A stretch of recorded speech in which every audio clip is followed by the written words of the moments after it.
Quel fil utiliser pour vos extensions? Comme vous savez peut-être, il y a plusieurs types d'extensions. Il y a des extensions qui nous allons avoir besoin d'un fil.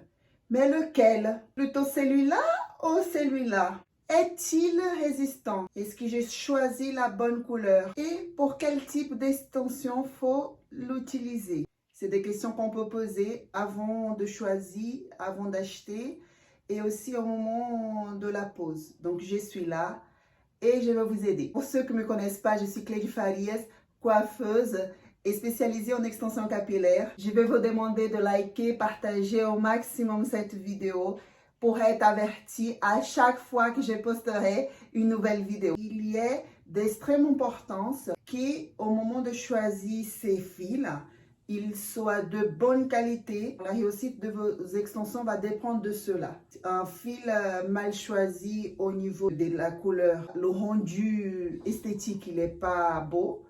Et un fil élastique choisi de mauvaise qualité va engager la durabilité de vos extensions. C'est-à-dire, si c'est les extensions au fil, ils vont se casser facilement. Et pareil pour les autres extensions.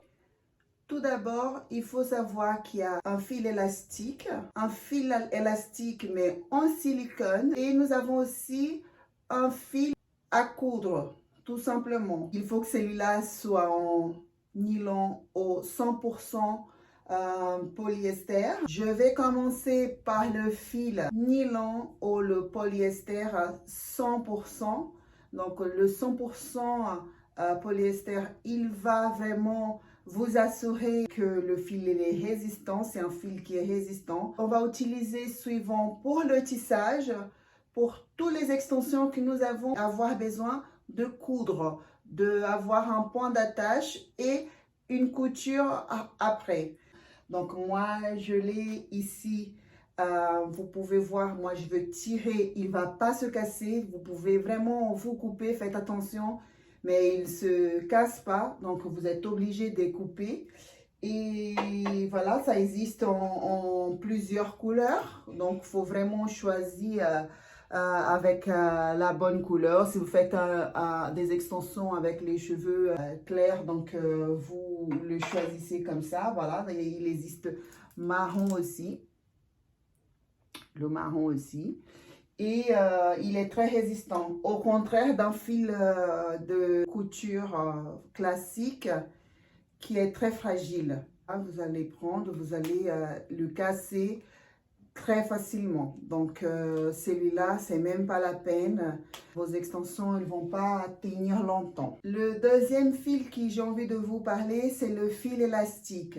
Vous pouvez les utiliser quand vous faites une extension au point américain et avec le point américain brésilien parce que c'est avec un fil élastique. Et du coup, c'est très important que vous le sachiez que c'est un fil de grande importance parce qu'on va utiliser beaucoup. Celui-là, on peut trouver dans les merceries, d'ailleurs comme les autres, hein, mais il faut avoir quelques astuces pour pouvoir bien les choisir. D'ailleurs, je vous conseille d'aller acheter, quand vous achetez la première fois pour connaître une marque qui vous plaît, c'est d'aller acheter vraiment dans les merceries parce que là-bas, vous allez pouvoir les tester, voir la qualité plutôt que commander sur Internet.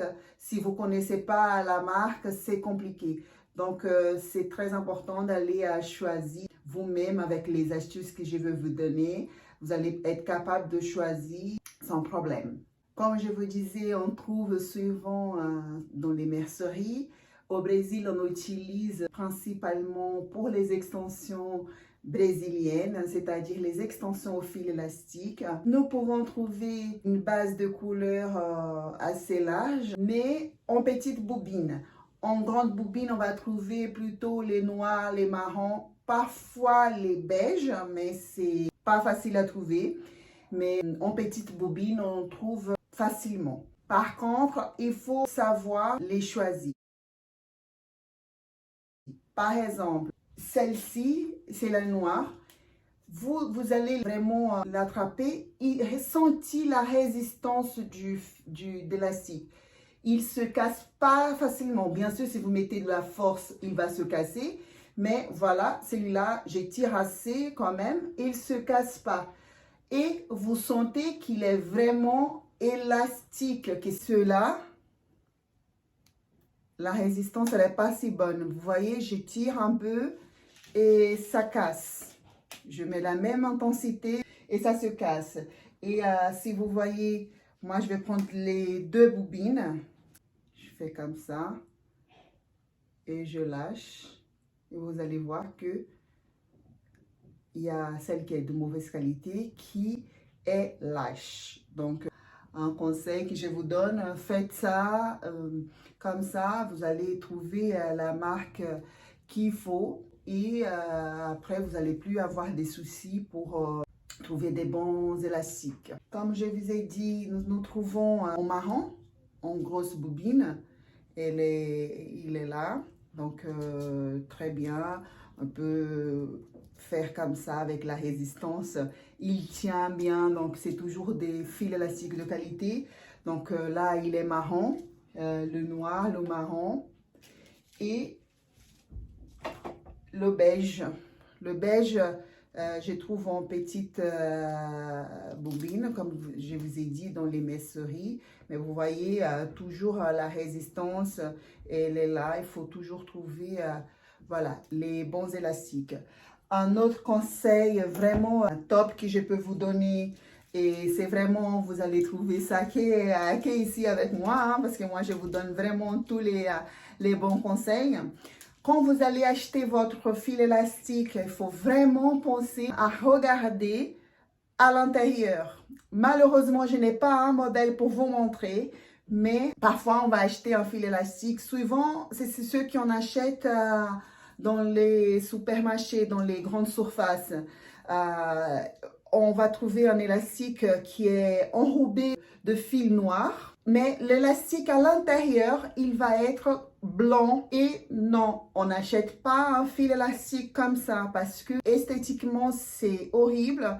Parce que ce qui caractérise le fil noir, c'est l'élastique noir à l'intérieur et l'enroulage du fil à l'extérieur. Il est bien, il va tenir, mais dès que vous enroulez vos extensions, c'est le blanc qui va ressortir. Donc, esthétiquement, c'est vraiment pas top. Donc, il faut veiller l'élastique marron et l'élastique noir. L'élastique, il est noir à l'intérieur. Et ça va. Par contre, l'élastique beige, il va être blanc à l'intérieur. Il va être plutôt dans une couleur, de la même couleur du fil qui l'enrobe à l'extérieur. Donc, pensez toujours à ça. D'ailleurs, si vous aimez bien mes conseils, n'hésitez pas à liker et partager au maximum cette vidéo. Laissez toujours les commentaires, les doutes pour que je puisse être motivée à vous faire de nouvelles vidéos. Comme ça, je sais qu'il y a des personnes qui s'intéressent et qui ont envie de connaître un peu plus. Et merci. Le troisième fil que j'ai envie de vous présenter, c'est le fil élastique, mais cette fois-ci en silicone. On va utiliser pour des extensions au fil, mais pour les cheveux fins, ou sinon pour les finitions. C'est un fil élastique en silicone, il se présente comme ça.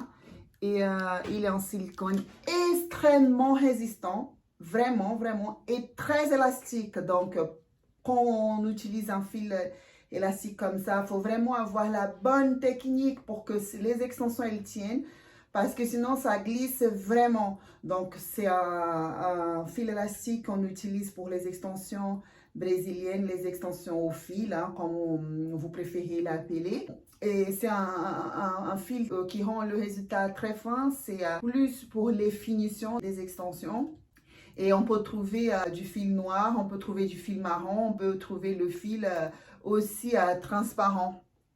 Donc, on peut trouver aussi transparent. Pour ce fil-là, il faut aussi vraiment tester la résistance, l'élasticité, parce qu'il y a plusieurs qualités dans le marché. Donc, il faut vraiment que vous soyez attentif au moment d'acheter si cette résistance, comme pour le fil élastique aussi, si elle est bien.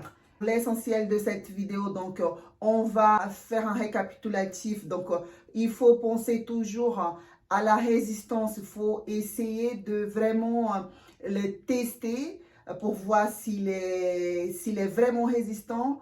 Regardez à l'intérieur si la couleur de l'élastique correspond à la couleur du fil souhaité. Et aussi, il faut que ça soit 100% polyester ou sinon un fil nylon qui est très résistant pour vos extensions. Il faut choisir aussi le fil qui va correspondre à la base de cheveux de la cliente. J'espère que mes conseils vous seront utiles. Je vais vous demander de liker et de partager au maximum cette vidéo. Laissez vos commentaires, vos doutes. Je vous répondrai dès que possible. Et appuyez sur la petite cloche pour être averti à chaque fois que je posterai une nouvelle vidéo. Merci et à très bientôt.